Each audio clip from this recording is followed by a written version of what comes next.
კარგად უტევს ძალიან თბილისის ლელო პირველ წუთებზე, ყაჩლავაშვილის გადაკიდება, რომელსაც თავადვე ასრულებს ძალიან კარგად.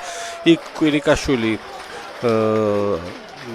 თვად აქტიურად არ შეხვდა გადმოკიდებულ ბურთს, იქიდან რომ შალითის აქეთ ხარეს იყო. თამაშება ჩავიდა ბურთი კიდემდე, კვესელავა წავიდა შემორბეზე შიგნით შეტრიალებული გადაცემა დავით კვირიკაშვილზე და დავით კვირიკაშვილი ასრულებს ამ შეტევას ლელოთი, ძალიან კარგი იყო აქ ქუთაისის არეში. არ გამოვიდა, თუმცა აქ ამ შემთხვევაში უკვე კარგად გაისარჯენ, გაჭრა ხაზი ცირეკიძე.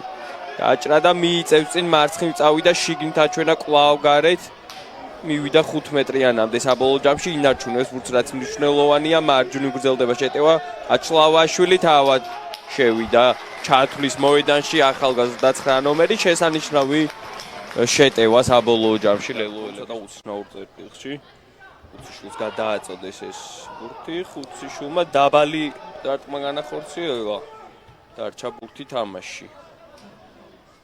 რა კარგი იყო კვესელავა ამ სიტუაციაში იაგო ხილაძე და რა კარგად შევიდა არსენ მაჩალაძე ასეთ სიტუაციებში მისი გაჩერება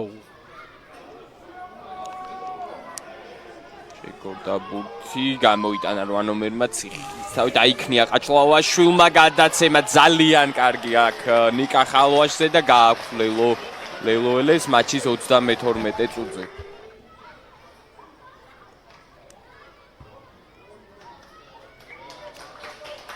დავით 14.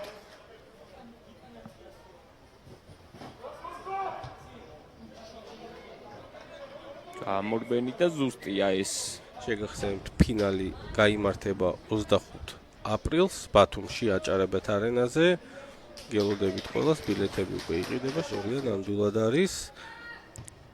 დარტყმული ძალა იყო და სიზუსტეც იყო ფუცხვაინძეს, ანგარიში ხდება 25-20 ერთის მოგება შეძლეს და სწორედ ეს იყო მთავარი მიზეზი, რის გამოც გორმა შეძლო და დარჩა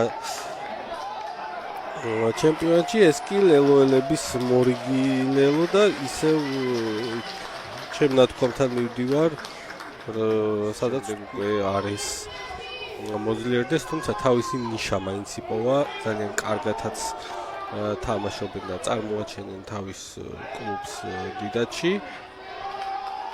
და ესეც ლელო, რომელიც გაიტანა თავაძემ, ეს ორი ლელო გაიტანა, როგორც გითხარით და ასისტიც მიითვალა. ამ ყველაფრით დამთავრდა თამაში.